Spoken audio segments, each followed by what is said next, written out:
Hello, I'm Rick Kowalski with Foodservice-Omaha, and today I wanted to share with you the major tips that will improve your life of your oil, improve the quality of your food, and eventually save you money. In choosing a fryer oil, you may ask yourself, am I spending too much more money if I go up to a higher grade oil, especially in this time of increased food costs?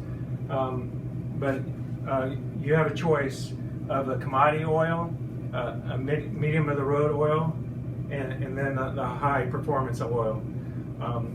Do you want to invest the extra $20 or so with the performance oil? And I can tell you from all the oil tests I've done, all the oil that the national accounts use, the chains, they all lean to the high performance oil, and they've done all the weekly tests, the Fry Life tests, and their results are always stick with the highest quality oil to save you more money, get improved performance out of your oil. By choosing a high cottonseed oil or a cottonseed blend with soy or corn, you want to look for oil that's a higher flash point, a higher smoke point oil.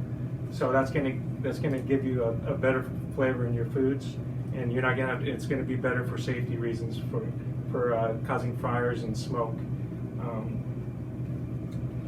By going to a better fryer quality oil, you're gonna get 40% right off the bat more fry life. So that's one advantage. You're gonna have less waste, oil waste, a neutral flavor of your frying foods, plus the added bonus, the resistance to flavor reversion. That means if you're cooking French fries, they're not going to taste like chicken. They're not going to taste like fish. So that's a huge bonus when you're using a higher quality frying oil. After you find the oil, the workhorse oil that you want to go with, the key is to protect that oil.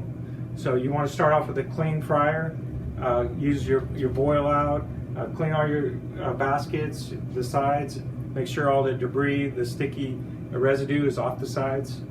And also you want to keep 4 things away from that oil: oxygen, water, salt, and extra heat.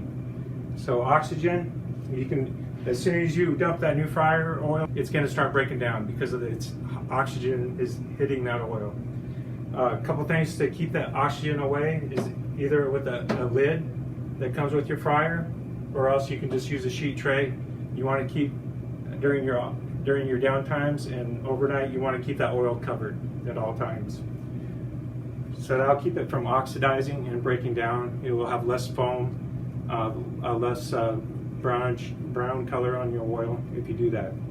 Also, everything you're going to be frying in there has water in it, and as you know, water and oil do not mix. So you want to keep the water out of your fryer. You can do this by making sure all your equipment is dry when you wash it. You want to make sure your ice crystals are off your food. Slack out your French fries. If you're using frozen chicken wings, or make sure they're slacked out. Get those ice crystals off of there and keep them as dry as possible. You don't want any extra water going into your fryer. Also, salt. Salt and oil do not mix as well. With salt, you never want to salt your food over your fryer, and try to keep the salt away from the oil. Salt and oil, it mix it together. It makes a compound that's like soap. So nobody wants soap-based flavor in their food. Also, keep it from foaming as well, getting the extra salt away from your food. So keep the salt away from your fryer. The last one is heat. Overheating, as you know, will break down the oil. It'll change the color darker, and also it'll start to smoke if there's too much heat. So turn down your fryers in the off-peak hours of the day. Keep your fryers off or turn them down to 100 degrees, and that way you can quickly get it up to frying temp. The idea frying temp is 350 to 360, depending on the quality of oil you're using. Some of the higher qualities you don't have to fry at high temperatures. So that's also an advantage of using a higher quality oil. You want to calibrate your fryers. So you always want to take a temperature of your fryer and to make sure that it's calibrated. You want to mark your fryers with the ideal temperature where you want your staff to cook at. A lot of the old fryers, the knob gets worn off, so you want to pick a white marker and mark where your fryer needs to be set out every day.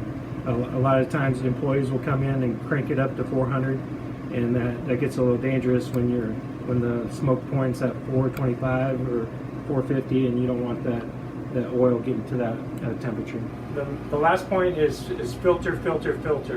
Filtering the oil it should be written on every box that this oil needs to be filtered daily to extend the life.